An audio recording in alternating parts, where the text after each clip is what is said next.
ಹಿರಿಯ ವರದಿಗಾರರಿಗೆ ಸಂಪಾದಕರಿಗೆ ಹೃದಯಪೂರ್ವಕವಾದ ಸ್ವಾಗತವನ್ನು ಈ ಪತ್ರಿಕಾಗೋಷ್ಠಿಗೆ ಆಹ್ವಾನಿಸುತ್ತಾ, ಈ ಪತ್ರಿಕಾಗೋಷ್ಠಿ ಮುಖಾಂತರ ಕರ್ನಾಟಕ ಸರ್ಕಾರಕ್ಕೆ ಈಗಾಗಲೇ ಒಳ ಮೀಸಲಾತಿ ಜಾರಿಗೋಸ್ಕರ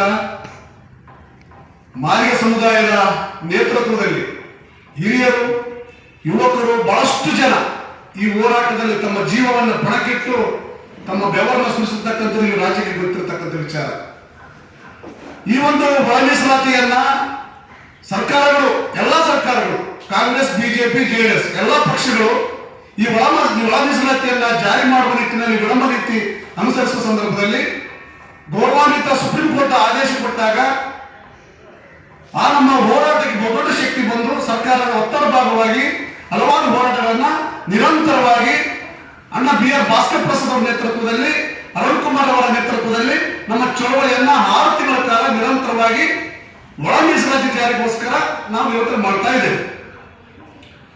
ಈ ಒಂದು ಹೋರಾಟಕ್ಕೆ ಈ ನಮ್ಮ ನ್ಯಾಯಯುತವಾಗಿರ್ತಕ್ಕಂಥ, ಸಂವಿಧಾನಬದ್ಧವಾಗಿರ್ತಕ್ಕಂಥ ಹಕ್ಕನ್ನು ಪಡೆಯುವ ನಿಟ್ಟಿನಲ್ಲಿ ಹಲವಾರು ಸಲ ಮಾನ್ಯ ಸಿದ್ದರಾಮಯ್ಯನವರು, ಮುಖ್ಯಮಂತ್ರಿಗಳು, ಕರ್ನಾಟಕ ಸರ್ಕಾರ ಇವರಿಗೆ ಹೋರಾಟದ ಮುಖಾಂತರ, ಮನವಿಪತ್ರ ಸಲ್ಲಿಸಿದ ಮುಖಾಂತರ, ಉಪವಾಸ ಧರಣಿ ಮುಖಾಂತರ, ಪಾದಯಾತ್ರೆ ಮುಖಾಂತರ, ಹಲವಾರು ಹೋರಾಟದ ಮುಖಾಂತರ ಮನವಿಪತ್ರ ಸಲ್ಲಿಸಿದ್ರು ಸಹ ಸರ್ಕಾರ ಈ ಒಳ ಮೀಸಲಾತಿಯನ್ನ ಸಮರ್ಪಕವಾಗಿ ಜಾರಿ ಮಾಡಲಿಕ್ಕೆ ವಿಳಂಬ ನೀತಿಯನ್ನ ಅನುಸರಿಸ್ತಾ ಇದೆ.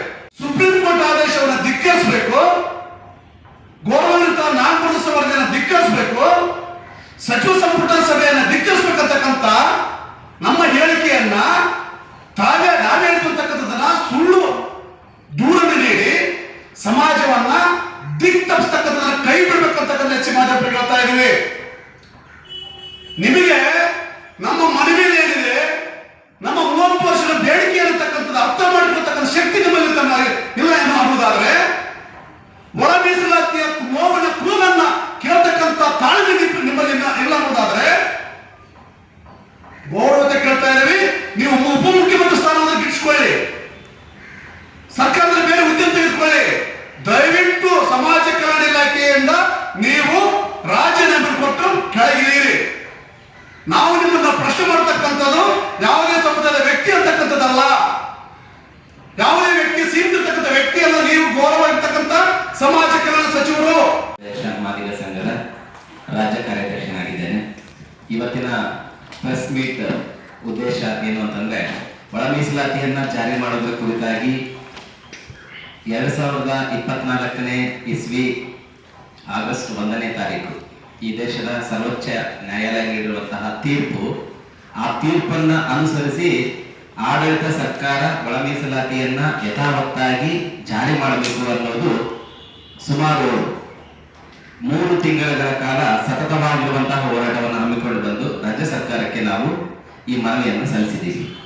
ಆದರೆ ರಾಜ್ಯ ಸರ್ಕಾರ ನಾಗಮೋಹನ್ ದಾಸ್ ಅವರ ವರದಿಯನ್ನ ಯಥಾವತ್ತಾಗಿ ಇಂಪ್ಲಿಮೆಂಟ್ ಮಾಡಿ